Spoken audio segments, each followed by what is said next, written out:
আজও দেশের বিভিন্ন জেলায় গণভোটের প্রচারে অংশ নেন অন্তর্বর্তী সরকারের উপদেষ্টারা। এ সময় তারা গণভোটে হ্যাঁ এর পক্ষে থাকতে সবার প্রতি আহ্বান জানিয়ে বলেন, ভবিষ্যৎ প্রজন্মকে একটি সুন্দর বাংলাদেশ উপহার দিতে হ্যাঁকে জয়যুক্ত করা জরুরি। সেই সাথে ভোটারদের কাছে গণভোটের বার্তা পৌঁছে দিতে সরকারি বিভিন্ন দপ্তরের কর্মকর্তাদের নির্দেশনাও দেন তারা। ভোগান্তি ভুলে চলে আসুন রিগালে, ওয়ারেন্টি সহ স্টাইলিশ কালেকশন নিয়ে রেডি রিগাল ফার্নিচার। দেশব্যাপী নানা কায়দায় চলছে গণভোটের প্রচারণা। জেলায় জেলায় জনসচেতনতামূলক সেসব প্রচারে অংশ নিচ্ছেন অন্তর্বর্তী সরকারের উপদেষ্টারা। সাভারে রেডিও কলোনি স্কুল মাঠে ভোটের রিকশা কার্যক্রমের উদ্বোধন করেন তথ্য ও সম্প্রচার মন্ত্রণালয়ের উপদেষ্টা সৈয়দা রিজওয়ানা হাসান।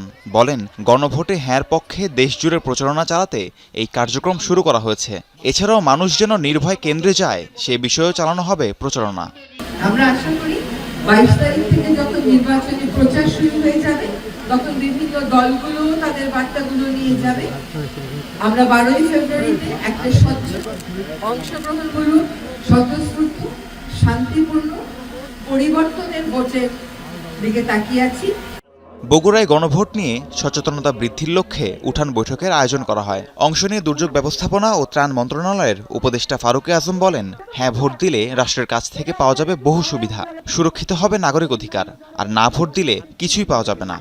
গণভোট অনুষ্ঠিত হচ্ছে, সেই গণভোটে যদি আপনারা হ্যাঁ ভোট প্রয়োগ করেন, বহু রকমের নাগরিক অধিকার সুরক্ষা এই রাষ্ট্র হবে, রাষ্ট্রে পাবেন, আপনারা জনগণও পাবেন। আপনারা যদি অনুমোদন করেন তাহলে জুলাই সনদটা চূড়ান্তভাবে অনুমোদিত হবে।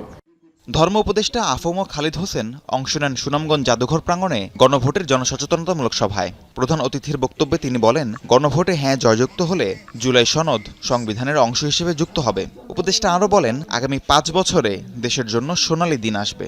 অতীতে ভোটের দিন আমরা স্কুলের মাঠে ছাগল ছুটতে দেখেছি, এবার আর ছাগল ছড়বে না। এবার জনগণের অংশগ্রহণে ভোট কেন্দ্র মুখরিত হবে। আমাদের জন্য সোনালী দিন আসবে। Hope for the best, prepare for the worst. আরো খারাপ হয়ে যেতে পারে, অন্তর্বর্তীকালীন সরকারের চাইতেও আরো খারাপ হতে পারে, তার জন্য আমাদের প্রস্তুতি লাগবে। ঝিনাইদহে গণভোটের প্রচারণায় মতবিনিময় সভায় যোগ দেন সমাজ কল্যাণ মন্ত্রণালয় উপদেষ্টা শারমিন এস মুর্শিদ। বলেন, গুম খুন, রাতের ভোট এবং স্বৈরাচার বন্ধ করতে চাইলে আমূল পরিবর্তন দরকার। তাই দেশের সংস্কার চাইলে গণভোটে হ্যাঁকে পাশ করানো ছাড়া কোনো উপায় নেই। আমি যদি সংস্কার চাই, আমার হাতে গণভোট ছাড়া কোনো উপায় নেই। আমাদের বিগত ইতিহাস আমাদেরকে যা দেখিয়েছে সেটা অর্জন করতে হলে আমূল পরিবর্তন প্রয়োজন।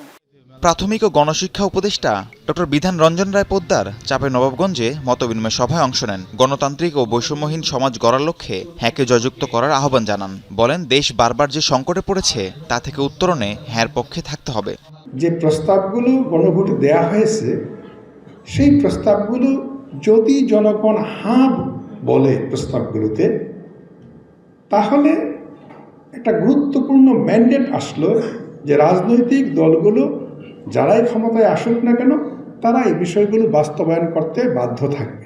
রাহিম সারোয়ার, যমুনা নিউজ।